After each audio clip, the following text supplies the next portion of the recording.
Всем доброй ночи. Хотя Яна меня ругает за то, что я абсолютно не отдыхаю.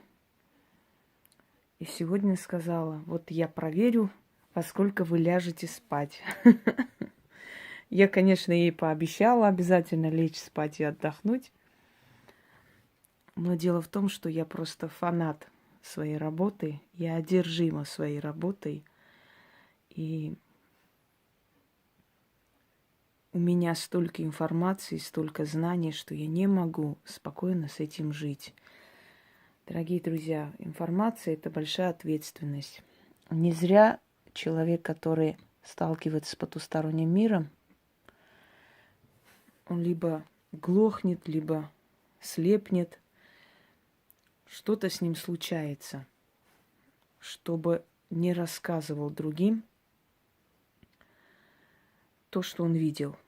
Ну, или глохнет, или не имеет, одним словом, что-то с ним случается. Либо его предупреждают, либо он боится рассказывать, чтобы его не посчитали за сумасшедшего. Почему это происходит? Потому что когда ты знаешь то, что не дано другим, твоя жизнь, скажем так, твою жизнь хорошей и веселой не назовешь. Ты полностью поглощена вот этими знаниями, и это очень большая ответственность. И если я не буду столько работать, я столько не смогу передать. Эта сила меня ест изнутри, она требует выхода. Мне очень многое нужно еще передать людям. И когда говорят, там всякие доводы приводят, из-за чего я столько работаю, почему я делаю всякие нелепые объяснения. Объяснение одно: я не буду долго жить. Я недолго буду с вами. И пока я на этой земле, я хочу отдать вам столько, сколько возможно. Кроме того, есть внутренний мир ведьм, о котором вы понятия не имеете. И в этом мире есть свои законы. И тебе дают понять, и тебе говорят, что ты должна больше и больше делать, насколько возможно. Я не буду это объяснять, и смысла нет, и не надо. Кто надо, тот понял меня. Так вот, друзья мои, некогда мне отдыхать, там отдохнуть целую вечность. А здесь я должна отдать вам то, что надо отдавать.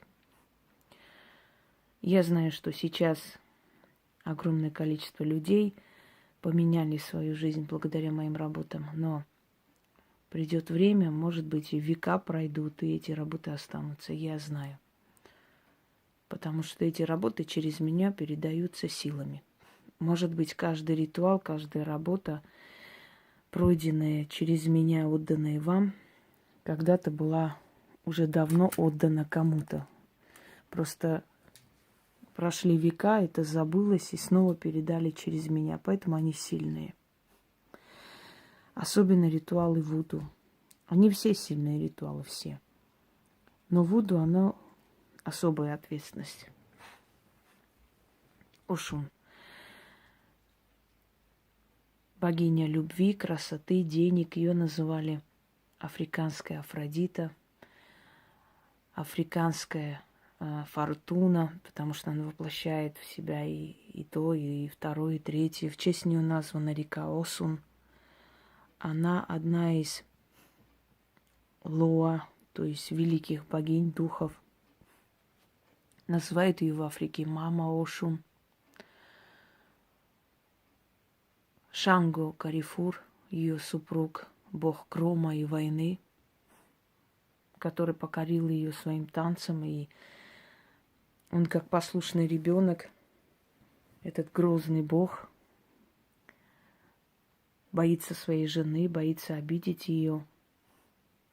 Она покровительствует водоемам, она покровительствует воде, потому что в Африке вода – это жизнь. Она покровительствует материнству. Но вот, как ни странно, она любит больше обращения мужчин, чем женщин. Хотя женщины больше приносят ей пожертвования, благодарят, празднуют ее праздники, но женщинам она дает красоту и любовь, а мужчинам деньги. Она любит, когда к ней обращаются мужчины лестными словами. Они восхваляют ее и говорят о том, что они желают ее, но, к сожалению, они земные мужчины не посмеют желать, тем более, что она жена самого грозного Шангу. Но поскольку мы не можем обладать тобою, говорят они, то хотя бы дай нам денег. Как все мужики, да? Не учите меня жить, помогите деньгами. Дай нам денег хотя бы, помоги. В благодарность или за то, что мы так тебя любим и так тебя желаем. Ее матерью является сама вода. Ее сестры покровительствуют океаном, поэтому она обитает на водоемах. Но говорят, что у нее есть еще дворец на горе Килиманджаро. И она часто из той горы осыпает богатствами тех, кто приходит к ней на поклон. Ее цвет золотистый и белый. Алтарь может быть черный, как Мать-Земля. На алтаре смородиновый сок, мед, перемешанный с сахаром мак. Вот здесь он уже готовый, сахарной пудры продают такое. Монеты, которые вы будете вот так вот звенеть, когда будете читать. Но я сейчас не буду звенеть, потому что ночь. Благовоние и золотистая свеча. Не найдете золотистую свечу? Перекрасьте в золотистый цвет. Но такая свеча должна быть. Проведите этот ритуал 4 ночи, а потом оставьте догореть всем этим свечам.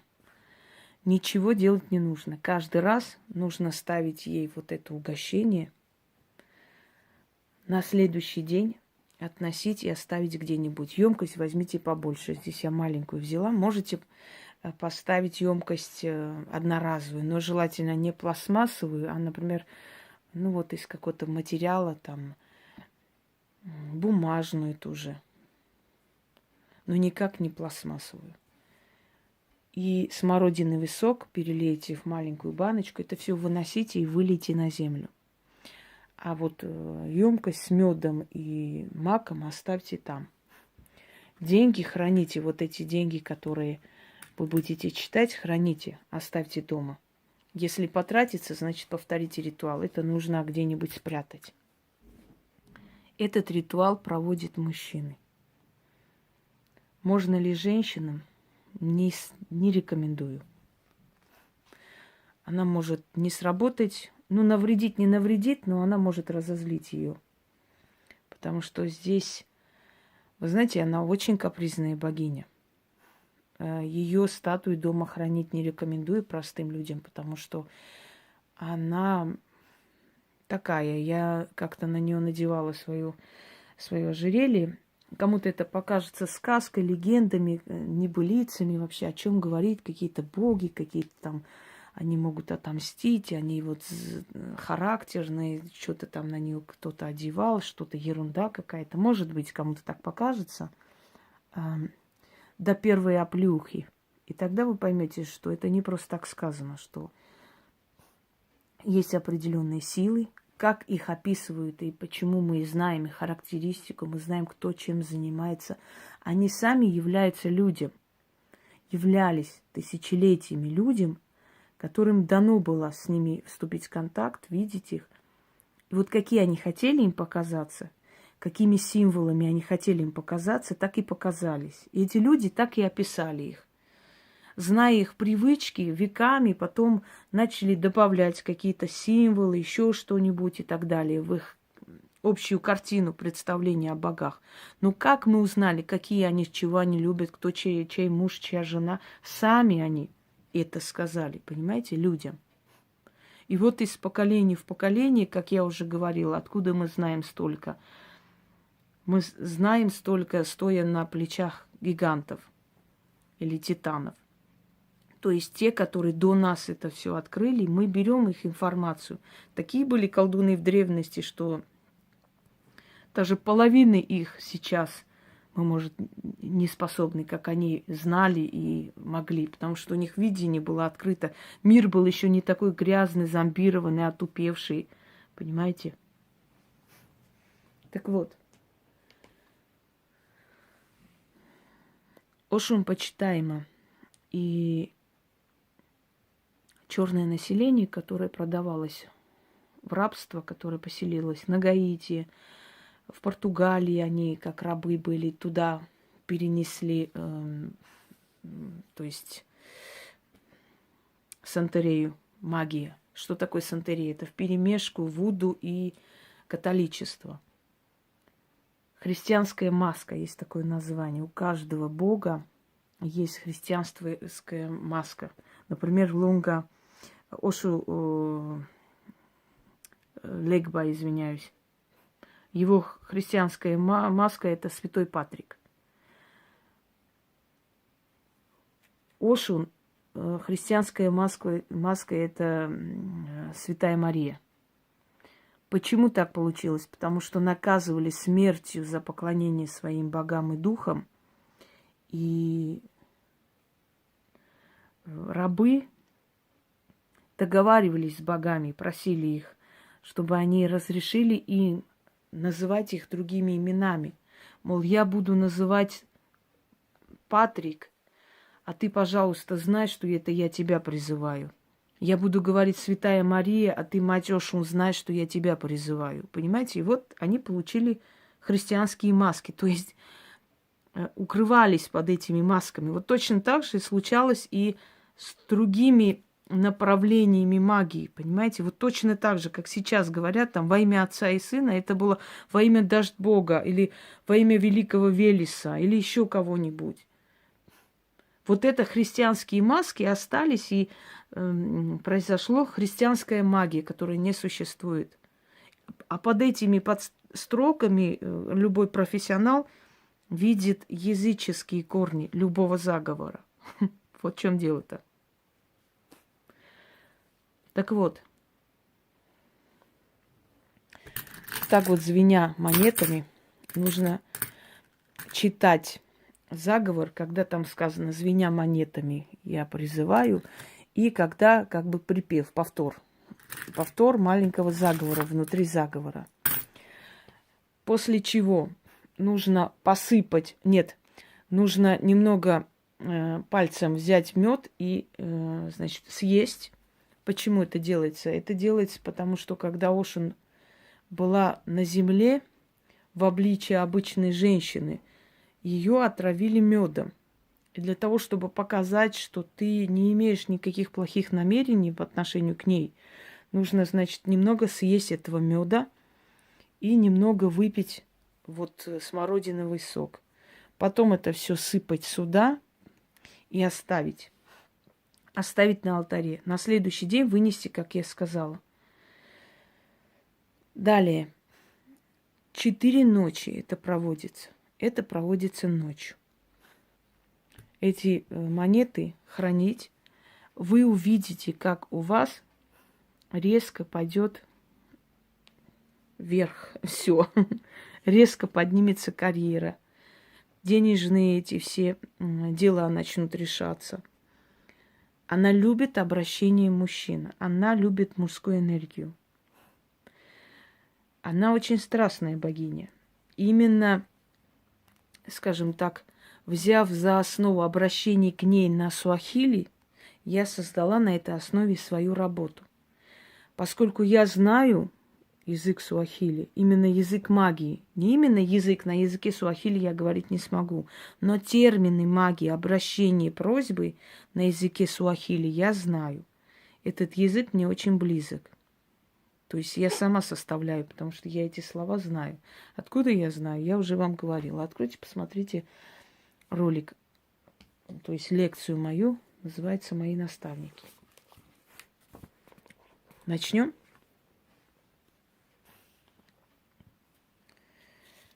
Итак, да, читать нужно 4 раза, потушить свечи и все оставить. И далее, как я сказала.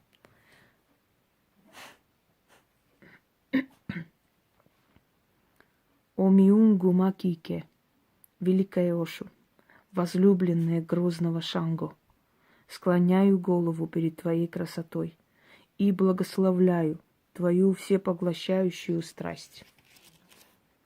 Помоги мне, великая, щедрая Матерь, одари меня богатством. О ты, живущая на вершине Килиманджаро, осыпай меня щедрой рукой своими дарами. О Миунгу Вакике, нипе утаджири, нипе утукуфу, мсага утаджири, нипе маиша дуни, нгио фиха мбингуни. О великая Матерь щедрости, дай мне, что прошу. Стань покровителем моим, ударительница славы. Подними меня до вершины богатства. Ты меня слышишь, я знаю, я верю. С тобой я достаток познаю. Я достигну неба. Нет счета каплям в океане. Не будет счета моим деньгам в моем кармане. Звоном монет, языком и денег я призываю тебя. Я богатею, тебя призывая, и силу твою любя. Как мужчина просит и жаждет тело прекрасной женщины, так и я прошу твоей любви. Я смертная, о богиня, ты недоступна мне. Так хотя бы деньгами ты помоги мне. Подари богатство тому, кто любит тебя, озолоти того, кто безмерно счастлив, зная твое имя. О великая Ошун, даруй процветание, дай достигнуть небес.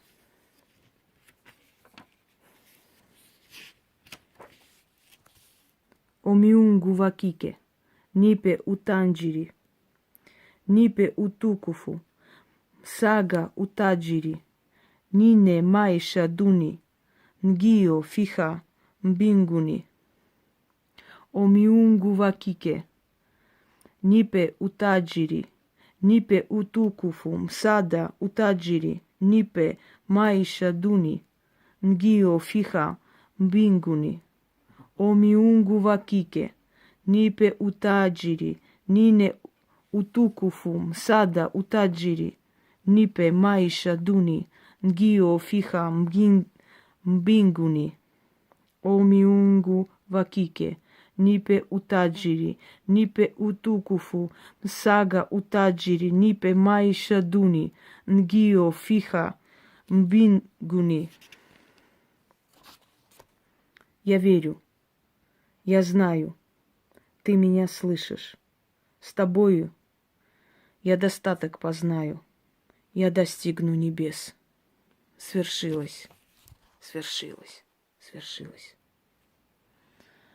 Немного возьмите мед, чтобы доказать ей, что там нет отравы.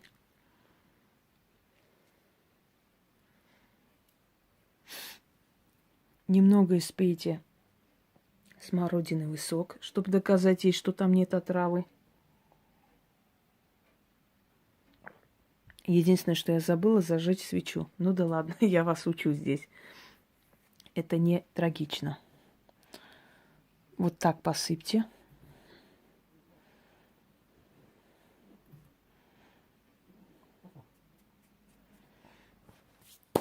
Да славится Ошун, с которой я достигну небес. Свершилось, свершилось, свершилось. Аше. После тушите свечи. Это все можно потом убрать и повторить. 4 ночи кряду. А что будет потом, напишите сами. Вообще умные мужчины, видя, что их жены нашли выход из ситуации и поняли, как правильно подняться в этой жизни, умные мужчины, видите, как дым идет красиво, они делают вместе с женами. Глупые мужчины ищут повод для того, чтобы ее уколоть, высмеять. Вообще, знаете, мужики какие бывают? Сначала говорят: ой, бабушкины сказки, какое-то там колдовство, ведовство, какой-то ерундой занимаетесь. А потом, когда видят, первые деньги пришли. О, ничего себе. Вторые пришли. Ничего себе. Ну-ка, а это Фортуне мне что-нибудь не надо покупать?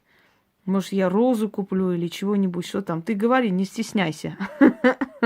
Так вот, женщина от мужчины отличается тем, что женщина верит, а потом получает. Мужчина получает, только после этого верит. Но это тоже не страшно. Так вот, дорогие мужчины, если у вас есть мозги, вы сделаете это и поменяйте свою жизнь. А если нету, то сидите в своем Кукуевске дальше, копайтесь под своими «Жигуленками». Вам же «Мерседесы» не нужны, правильно? Вот и все. Мои работы для разумных людей, понимаете, не для божьих баранов, которые бэкают и всю жизнь мучаются и считают, что самое величайшее счастье – это жить в нищете, быть оплеванным и всю жизнь отмаливать непонятно какие-то грехи. Мои ритуалы для свободных людей, для людей, которые поняли секрет мироздания и хотят жить в достатке, в богатстве и в свободе, самое главное. Так что сами решайте. Как говорят американцы, who is who. А кто ничего. Всем удачи!